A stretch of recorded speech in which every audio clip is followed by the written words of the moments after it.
안녕하세요. 도키와 미국 주식 채널 온 것을 환영합니다. 오늘 제가 개인적으로 소개시켜 드리고 싶은 종목은 바로 이 마이크로소프트 코퍼레이션이라는 종목이 되겠습니다. 먼저 이 영상을 시작하기 전에 이 영상은 제가 개인적으로 분석해서 의견을 나열한 거에 지나지 않고요. 이 영상의 목적은 투자 추천이 아니라 엔터테인먼트 목적이라는 것을 염두에 주셨으면 감사하겠습니다. 제가 이 마이크로소프트 코퍼레이션이라는 기업에 대해서 소개시켜 드리고 싶은 이유는 두 가지입니다. 첫 번째는 말이죠. 마이크로소프트가 갖고 있는 엄청난 펀더멘탈이기 때문입니다. 펀더멘탈로 말하자면은 비즈니스 모델, 인컴 스테이트먼트, 그리고 밸런스 시트, 캐시플로우 정도가 있겠는데요. 이런 부분이 종합적으로 마이크로소프트가 워낙 강하기 때문에 장기적인 투자적 시점에서 봤을 때 안심하고 투자를 할 수 있다는 그런 점이 되겠습니다. 두 번째는 말이죠.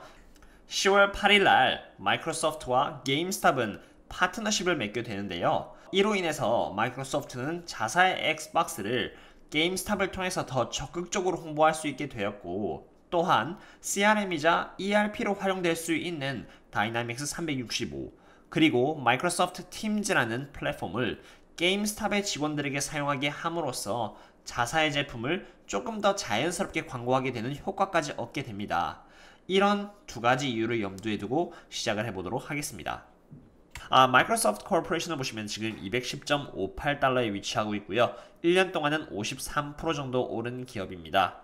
최근에 그 주가의 흐름을 보시면은 한 달 동안 2.06%밖에 오르지 않은 상태로 꽤나 지지부진한 그런 모습을 보여주고 있는 상황입니다. 한 달 동안 횡보했던 모습을 조금 더 자세히 보시면 말이죠. 이 차트는 지금 제가 20일, 60일, 5일, 15일, 180일 선으로 이렇게 정리를 해놓은 차트입니다.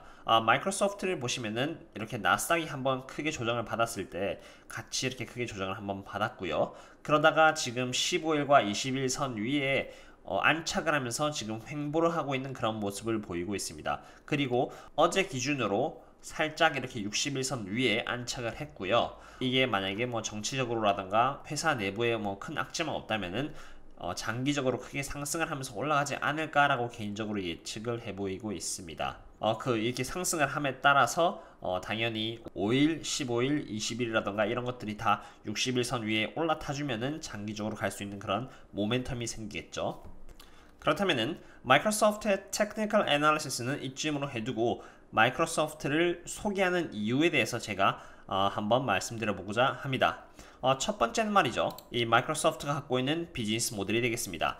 세그먼트 쪽으로 분리해서 봤을 때 마이크로소프트는 이렇게 Productivity and Business Process 쪽에서 32%의 포트폴리오를 갖고 있고요. 34% 쪽에서는 More Personal Computing 쪽을 갖고 있습니다. 게다가 지금 굉장히 좋은 실적을 내고 있는 Intelligent Cloud 쪽에서도 34%의 포트폴리오를 구성함으로써 누가 보셔도 이렇게 잘 밸런스 되어 있는 포트폴리오를 구성하고 있다라고 보시면 되겠습니다.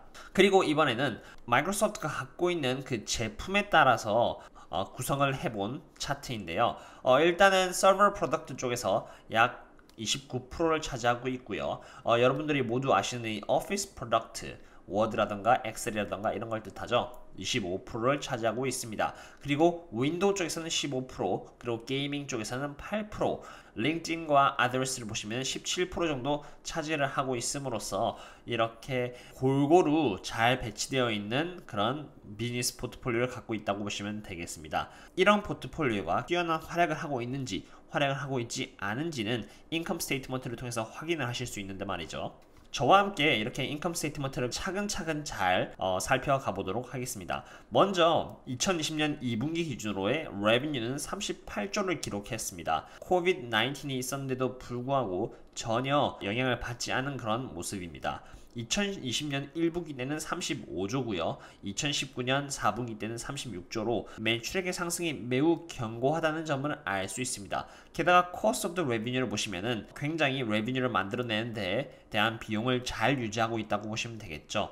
Cost of the Revenue의 상승 또한 그렇게 높지 않아가지고 견고한 Gross Profit을 내고 있다라고 이해하시면 되겠습니다. Gross Profit을 보시면 말이죠. Gross Profit은 Revenue 빼기 Cost of the Revenue인데 아까 제가 보여드린 Business Model by Sector랑 Business Model by Product 쪽에서 만들어내는 이익이 이렇게 견고하게 잘 형성되어 있다는 점을 알 수 있습니다. 그만큼 비즈니스 포트폴리오가 굉장히 강한 회사가 마이크로소프트라는 뜻이 되겠습니다. 2020년 6월 30일 2분기 기준으로는 25.69조를 기록하고 있고요. 1분기는 24.05조로 점점 이렇게 gross profit이 상승하고 있습니다. 그리고 제가 중요시 보는 것 중에 하나가 바로 이 gross margins vs profit margin인데요. 이 gross margin 같은 경우는 아까 제가 보여드린 gross profit에 대한 퍼센테이지를 gross margin이라고 합니다. 사업이 67%의 수익을 내고 있고 굉장히 좋은 포트폴리오를 갖고 있다라고 이해하시면 되겠고요. 여기 profit margin을 보시면 회사가 이윤을 내고 있냐 아니냐를 따지는 그런 지표인데 만들어내는 매출액에서 other expense라든가 operating expense 그리고 interest, tax 이런 거 전부 다 뺐을 때 얼마가 남느냐를 보여주는 게 바로 profit margin인데 29.50%로 이렇게나 크게 성장한 회사가 아직까지도 30%에 가까운 이윤을 낼 수 있다는 것은 굉장히 좋은 점인 것 같습니다.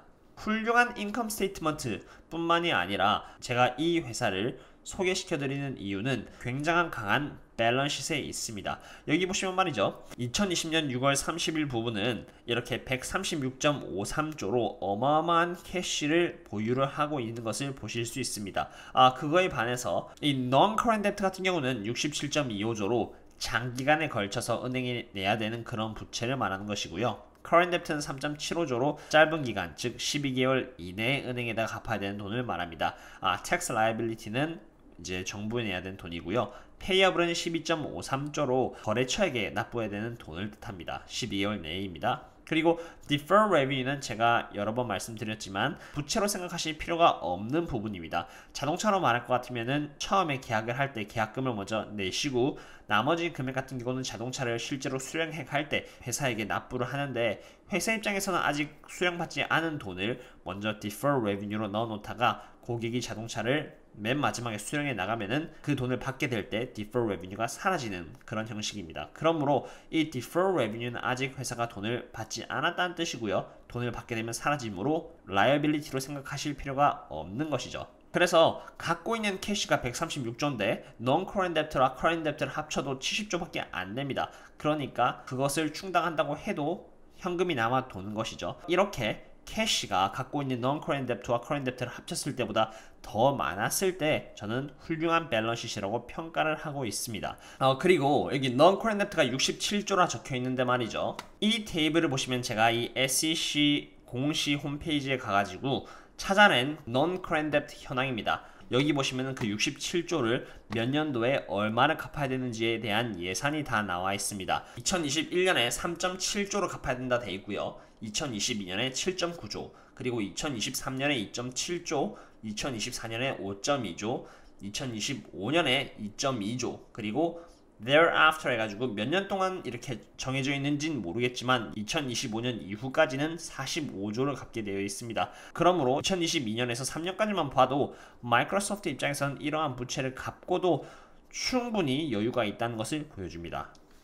그렇다면은 이번에는 free cash flow 부분을 봐보도록 하겠습니다. 여기 free cash flow 부분을 보시면은 13.92조로 매출액에서 뺄 거 다 빼고 해서 남은 돈이 13.92조라는 뜻입니다. 결국 이렇게 free cash flow가 positive가 되면 말이죠. 앞으로 부채도 갚을 수 있고 투자하는데도 충분히 여유가 있다는 뜻이니까요. 굉장히 좋은 상황에 있는 마이크로소프트라고 보실 수 있겠습니다. 그리고 공매도 부분 또한 보시면 말이죠. 이렇게 0.51%로 굉장히 낮은 공매도의 수준을 유지하고 있습니다. 아마존이 공매도가 되게 없기로 유명한데 0.48% 정도를 유지했거든요. 지금 보시면은 마이크로소프트 같은 경우는 0.51%로 공매도가 거의 없다고 보시면 되는 것이고요. 이렇게 공매도가 없을 때는 주가가 오름세를 타기가 조금 더 수월하다라고 이해하시면 되겠습니다. 그렇다면은 이번에는 말이죠. 10월 8일 날 게임스탑과 마이크로소프트가 파트너십을 맺으면서 이 게임스탑 쪽에서 엄청나게 큰 주가 상승이 일어나는데요. 이 이슈에 대해서도 알아보도록 하겠습니다. 여기 10월 8일 난 기사에 따르면요. GameStop announces multi-year strategic partnership with Microsoft 라는 기사가 떴습니다. 우선은 이 게임스탑이 어떤 회사인지 한번 간단하게 보시면 말이죠. 여기 이렇게 그 플레이스테이션이나 아니면 엑스박스를 팔고요. 그리고 그거에 관련된 게임들을 파는 미국의 비디오 게임 회사라고 이해하시면 되겠어요. 이 조항의 첫 번째 부분은 말이죠. GameStop will standardize its back-end and install solutions on Dynamic 365이라 적혀 있죠. 이 Dynamic 365라는 이 클라우드 베이스로 된 상품을 이용해 가지고 GameStop 같은 경우는 갖고 있는 제품이라던가 상점 내에서 일어날 수 있는 그런 관리 체계들을 다이내믹 365를 이용해서 이제 스탠더다이즈화 시키겠다라는 뜻이 되겠습니다. 이렇게 다이내믹 365로 이용해서 전사적 자원 관리, 즉 Enterprise Resource Planning이라던가 또는 Customer Relationship Management 해가지고 CRM이라고 하는데 고객 관계 관리 체계를 확고하게 만들겠다라는 뜻입니다. 이 두 가지 체계를 이제 다이내믹 365 하나로 묶어가지고 조금 더 고객과의 관계를 잘 관리하고 고객을 유치하고요. 내부 정보를 분석하고 저장하는데 효율적으로 사용하게 될 것으로 예측됩니다. 두 번째 포인트는 Associates will be equipped with new Microsoft Surface device that will transform the in-store experience and help unlock new retail experiences in the future. 게임스탑에 있던 직원들이 단순히 그냥 가만히 앉아있지 않고 마이크로소프트가 제공하는 그런 제품들을 차고 손님들에게 좀 더 다가가가지고 손님들이 게임을 살 때 조금 더 도움을 줄 수 있도록 이제 도와주는 역할을 하겠다고 하네요. 그리고 세 번째 포인트를 보시면요. GameStop plans to roll out Microsoft 365 and Microsoft Teams to its store, empowering more than 30,000 stores associates with enhanced productivity and collaboration tools. 적혀 있습니다. 먼저 이 마이크로소프트 팀으로 말할 것 같으면은 마이크로소프트 365 제품군의 일부로 말이죠. 커뮤니케이션 플랫폼이라고 생각하시면 됩니다. 주로 작업 공간, 채팅 및 화상 회의라던가 파일 스토리지 이런 것을 통해서 조금 더 직원들과 고객들이 잘 소통을 할 수 있도록 하는 그런 플랫폼인데, 예를 들어서 고객들이 게임스탑 직원들에게 이제 특정한 게임에 대해서 물어보고 그거에 대한 질문을 답하지 못했을 때 게임스탑 직원들이 마이크로소프트 팀즈라는 플랫폼을 이용해 가지고 다른 직원들이 그 질문에 대해서 답변을 이제 받을 수 있도록 도와주는 플랫폼이라고 생각하면 돼요. 어떻게 보면 이런 플랫폼을 이용해서 조금 더 고객에게 괜찮은 서비스를 제공해 줄 수 있는 부분이죠. 그리고 마지막으로 가장 중요한 부분이 이 네 번째 포인트가 되겠는데요. Following decades as an essential provider of the Microsoft Xbox gaming platform and services, GameStop has expanded its Xbox family of the product offerings to include Xbox All Access, which provides an Xbox console and 24-month of the Xbox Game Pass Ultimate to players with no upfront cost. 원래 이 게임스탑이라는 회사는 말이죠. 마이크로소프트에서 개발을 한 이 엑스박스 게임 플랫폼과 서비스를 제공해주는 그런 회사였는데 조금 더 한 단계 앞서 나가가지고 이제 엑스박스 올 액세스를 엑스박스 안에 추가를 하기로 했고요. 이로 인해서 엑스박스 콘솔과 24개월 동안 제공되는 엑스박스 게임 패스 얼티밋이라는 것을 사람들에게 돈을 받지 않고 제공을 해주겠다고 합니다. 이로 인해서 어떻게 보면은 이제 사람들은 엑스박스를 살 때 더 많은 서비스를 받게 될 수 있는 것이죠. 초기에 보여드렸던 이 포트폴리오를 보시면은 이 게이밍 쪽이 약 8% 정도의 포트폴리오를 차지하고 있었는데, 이렇게 게임스팟과 마이크로소프트의 파트너십을 통해서 앞으로 이 게이밍 쪽의 포트폴리오가 좀 더 강화되는 그런 역할을 할 수 있을 것이라고 생각이 되고요. 조금 더 마이크로소프트 주식의 모멘텀이 상승하는 그런 모티브가 될 것이라고 개인적으로 생각하는 바입니다. 어떠셨나요, 여러분? 오늘은 이렇게 마이크로소프트 코퍼레이션에 대해서 알아봤는데요. 제가 이 마이크로소프트를 소개시켜드린 이유는 크게 두 가지 이유입니다. 첫 번째는 이 마이크로소프트가 갖고 있는 펀더멘털이 워낙 강하기 때문인데요. 굉장히 강한 이 마이크로소프트의 포트폴리오와 그리고 인컴 스테이트먼트, 밸런시트, 이 세 가지를 보시면은 마이크로소프트는 굉장히 굳건하게 사업을 유지시킴과 동시에 자라나고 있는 그런 회사라는 것을 보실 수 있습니다.